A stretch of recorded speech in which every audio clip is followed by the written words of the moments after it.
Assalamualaikum warahmatullahi wabarakatuh. Puji syukur kehadirat Allah Subhanahu wa taala yang mana pada kesempatan kali ini kita masih diberikan kesehatan sehingga bisa melaksanakan perkuliahan. Kepada yang terhormat Ibu Naila Riza Umami MPD selaku dosen pengampu mata kuliah Ilmu Pendidikan Sosial dan juga teman-teman mahasiswa semuanya.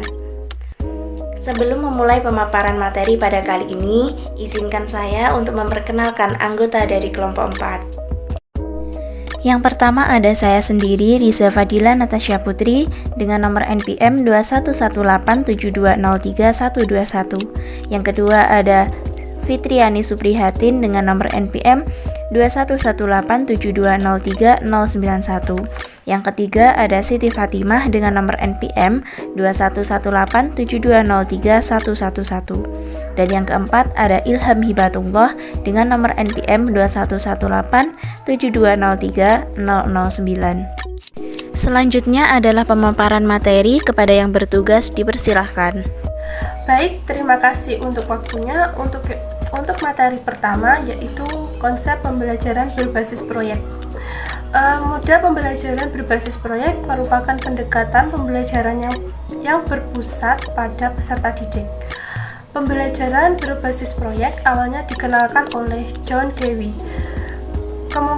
Memungkinkan peserta didik melakukan berbagai pilihan dan proses pembelajaran.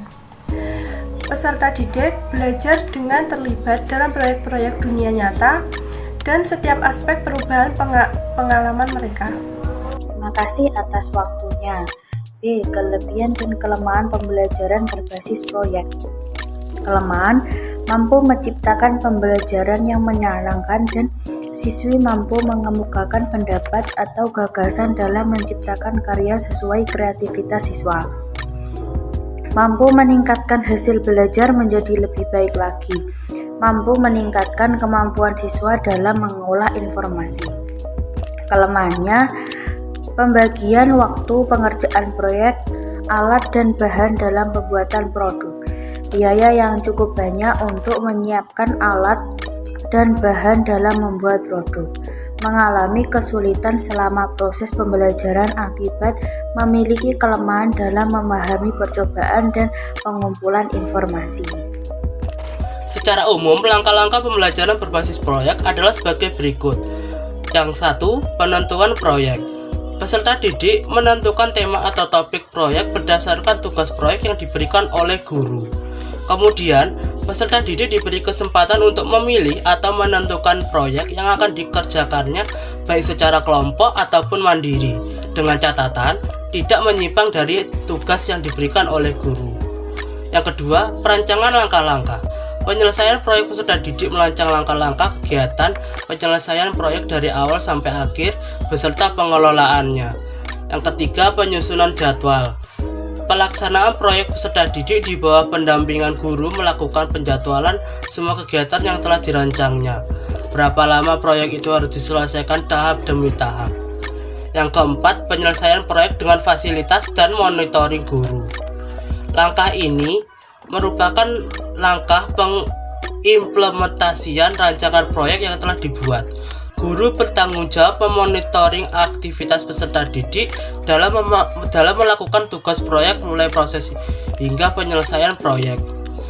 Yang kelima, penyusunan laporan dan presentasi atau publikasi hasil proyek. Hasil proyek dalam bentuk karya, baik itu berupa produk karya tulis, karya seni atau karya teknologi atau prakarya, dipresentasikan atau dipublikasikan kepada peserta didik yang lain dan guru. Yang terakhir, evaluasi proses dan hasil proyek. Guru dan peserta didik pada akhir proses pembelajaran melakukan refleksi terhadap aktivitas dan hasil proyek. Pada tahap evaluasi, peserta didik diberi kesempatan mengemukakan pengalamannya selama menyelesaikan tugas proyek dengan diskusi untuk memperbaiki kinerja selama menyelesaikan tugas proyek. Pada tahap ini juga dilakukan umpan balik terhadap proses dan produk yang telah dihasilkan. Materi selanjutnya D. Sistem penilaian pada pembelajaran berbasis proyek. Penilaian pembelajaran berbasis proyek meliputi penilaian terhadap tugas yang harus diselesaikan oleh peserta didik menurut periode atau waktu tertentu.